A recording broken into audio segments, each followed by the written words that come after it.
Today, we continue with our annual Summer Sermons by Other People series.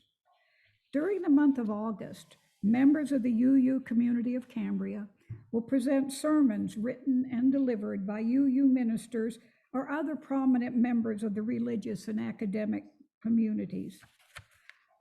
Our readers are required to seek permission to present these sermons, and the sermon will be introduced by the reader. Today's sermon is titled The Missing Remnant by Reverend Sophia Betancourt, and it's to be read by The Wonders of Zoom from Hawaii by Marianne Anderson. Marianne? Thank you, and aloha all. This morning's sermon is written by Assistant Professor of Theology and Ethics at Starr King School for the Ministry, Sophia Betancourt. Her work as a religious educator, parish minister, and seminary professor provide well-honed leadership qualities and prompted the UUA board to appoint her interim co-president of the UUA Commission for Institutional Change on April 10th, 2017. This sermon was delivered June 21st, 2018, at the Service of the Living Tradition, which honors religious professionals reaching ministry milestones in the preceding year. We are on a journey toward redemption. We have lived a year filled with lamentation, with the promise of generations, the failures of every day, and the deep down gritty messiness that is the promise of our salvation. There is inherent goodness that exists between and among us. I want to honor the weary, ragged miracle that is our living tradition. Oh, my loves, when I addressed you at last year's General Assembly, it was a time of renewed promise, of reinvestment in who we best know ourselves to be. And it was a time when our energy was kindled a bit by fear that we might lose one another, fear that naming our entanglement with white supremacy would prove the undoing of our liberating faith. We sent ourselves home with work to do, knowing that the struggles in our association were a small reflection of the larger struggles of our nation. We were called once again to accountability at home, even as we worked for justice in the world. I have to say that this has been a year of steadfastness in religious leadership. It's been far from perfect, but there are those among us who have worked beyond all reason to keep us accountable to this journey of dismantling white supremacy in Unitarian Universalism. They have my profound gratitude and respect. And when I say that we have a steadfastness in our religious leadership, I mean everyone who is associated with us.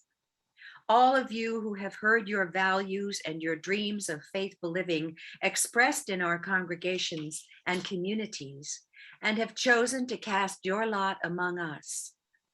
All of you who have brought your heartache, your failure, your unbounded hope, and your potential to Unitarian Universalism.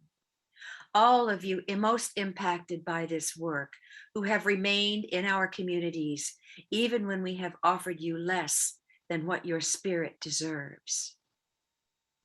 During this celebration, when we honor those dedicated to the work of our living tradition, we honor each and every one of you. Now it has been a year when those being celebrated have not only achieved the milestones we ask of our professional leaders, but have done it in the midst of that unending work of responding to the needs of a nation in turmoil and an association deep in self-reflection. We honor as well those retiring from career-long service and a too often uncelebrated dedication to the healing and wholeness of this world.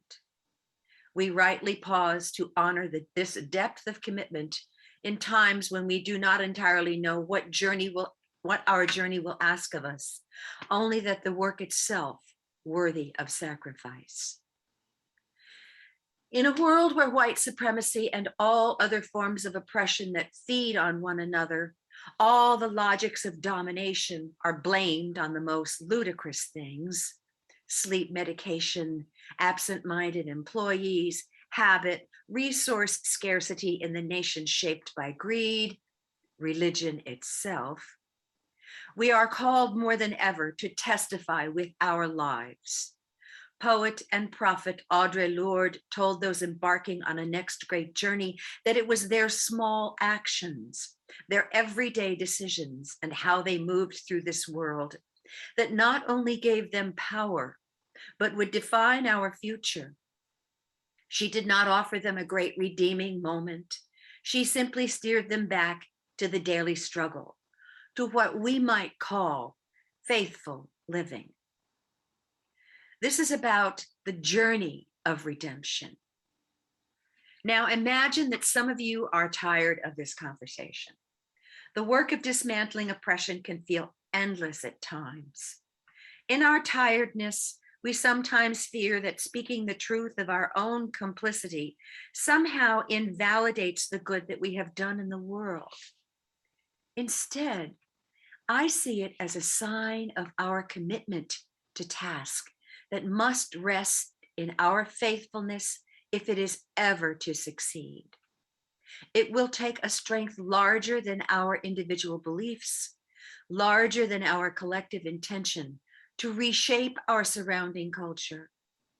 We seek to reform Unitarian Universalism because we can never be the bearers of love and justice that the world so desperately needs if the foundation that sustains us is still perpetuating the very problems we long to solve. I know that we grow weary, some of us because our lived realities rarely require that we build the stamina for staying in the struggle day by day, whether we want to or not. Some of us because the long haul living with the daily requirement of justifying our humanity is unspeakably depleting. Some of us because our faith is profoundly challenged each time we debate whether and how much this work matters at this point in our history. I want to remind us, myself included, that it is the promise of our faith that calls us to this work, and it is the integrity of living the values we bear witness to in a world that requires us to focus our energy this way. Beloveds, we are the theological inheritors of teachings on universal salvation. There is no winnowing out of the supposedly unworthy that can be named sacred among us. It is our very universalism that is at stake when we turn away from the impact that our institutions have on the same communities and groups that society encourages us to dehumanize and make small. This is not a new story.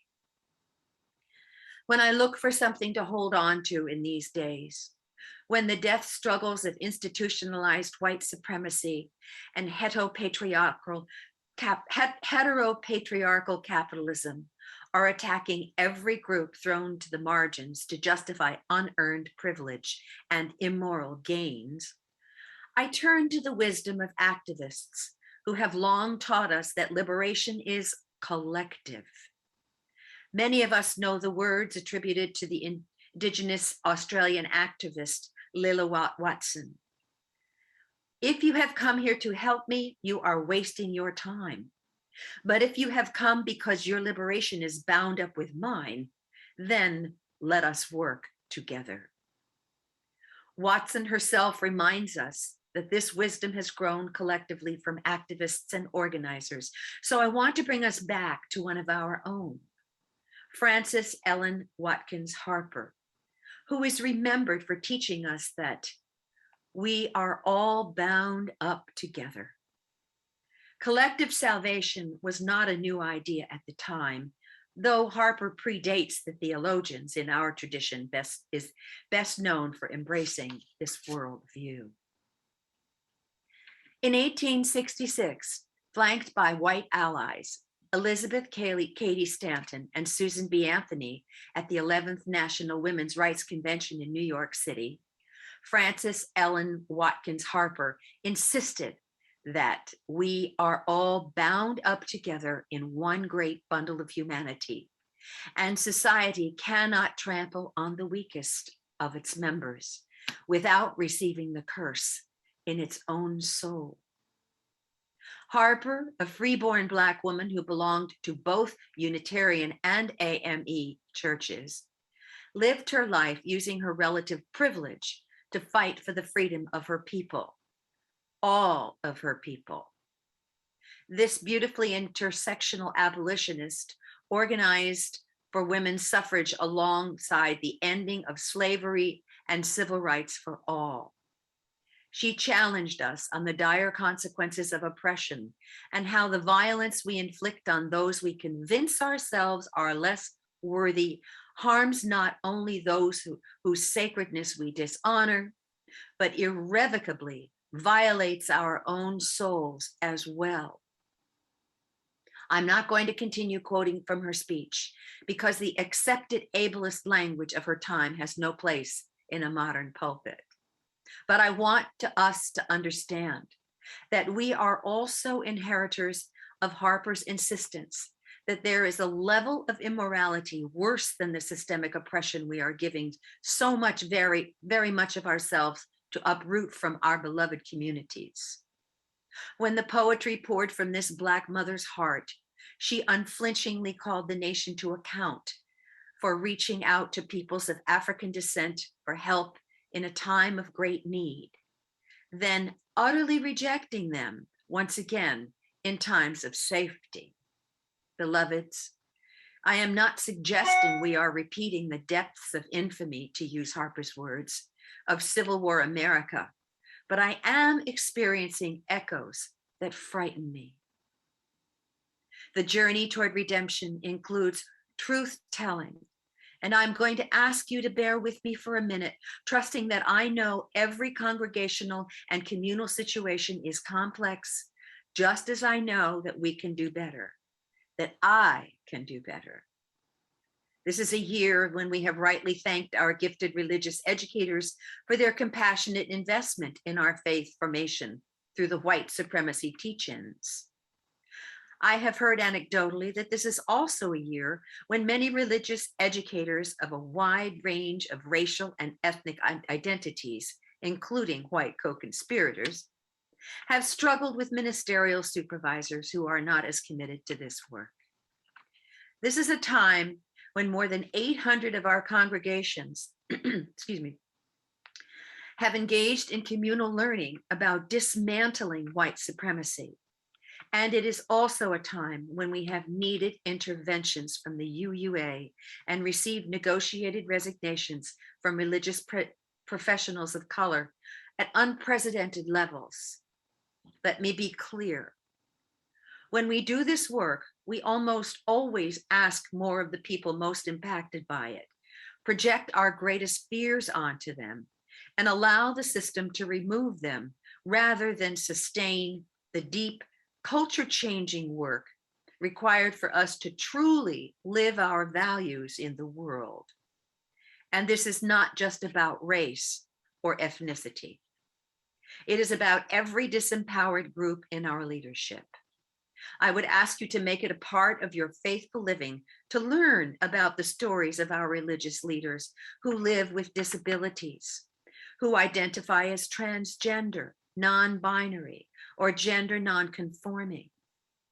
Learn about how our congregations are treating women, making space for people with a range of class identities, embracing queer religious professionals, or responding to the leadership of people of color.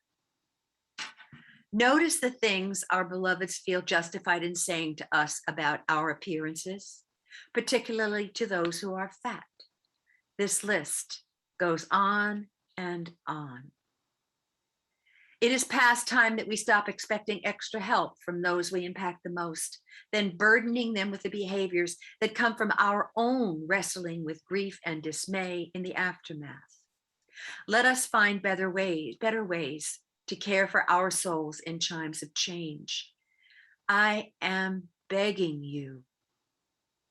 The journey toward redemption is about truth-telling, lamentation, and owning our wrongs, while at the same time claiming the profound possibility that calls us forward. We are the inheritors of the legacies of white supremacy, but also of an unimaginable grace, of certainty in the possibility of redemption, of weaving a tapestry of leadership that may not yet be what we long for, but is called to be the richest expression of humanity's sacredness.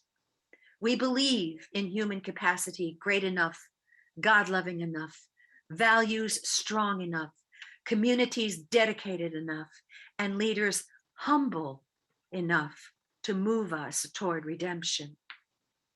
And I think we know that redemption is a shared ministry that means everyone, that elevates us all, that seeks out the suffering, neglected places in the world and breathes the holy back into them.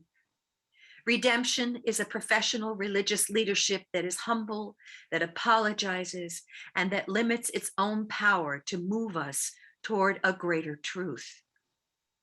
Moving in that direction means trying even when we don't know how it can ever come to pass. Trying because the struggle itself is holy.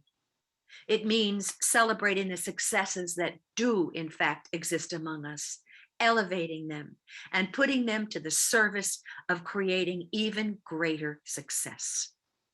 At this time, it is modeling that the reality of our failings is not more powerful than the inherent goodness that we teach. We are left asking ourselves, what will we risk for this grace?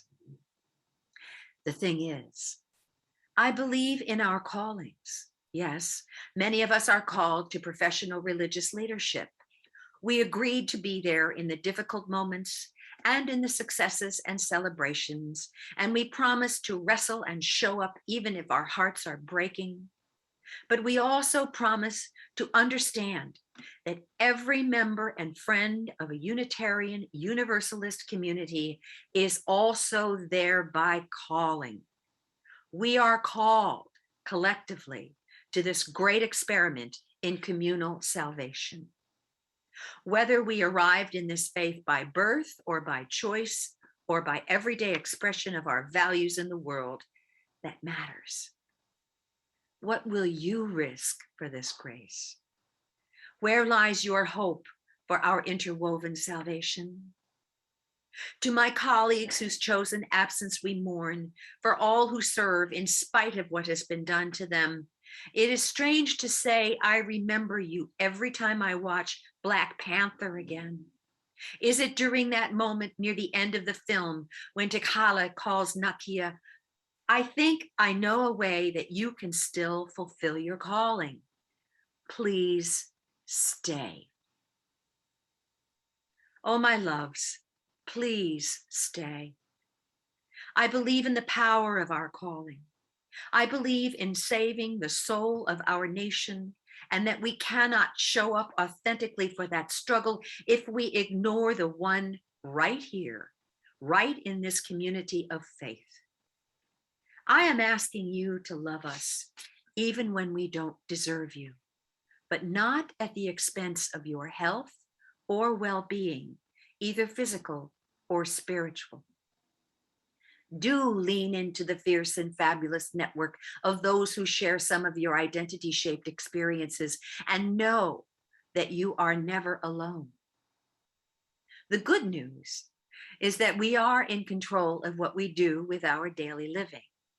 If we, each one of us, represent a missing remnant in the fabric of our collective future, then together we can lean into a possibility that we have yet to fully experience in human history, a collective wholeness, an unassailable good. That is the kind of salvation I am here to fight for in the small moments of every single day. So let us hold ourselves accountable to this journey toward redemption. Immerse yourself unapologetically in what it means to be a Unitarian Universalist in these days. Then go out into the world and live knowing that your faith matters. May the poetry of our hearts set us free. Amen, Ashe, and blessed be.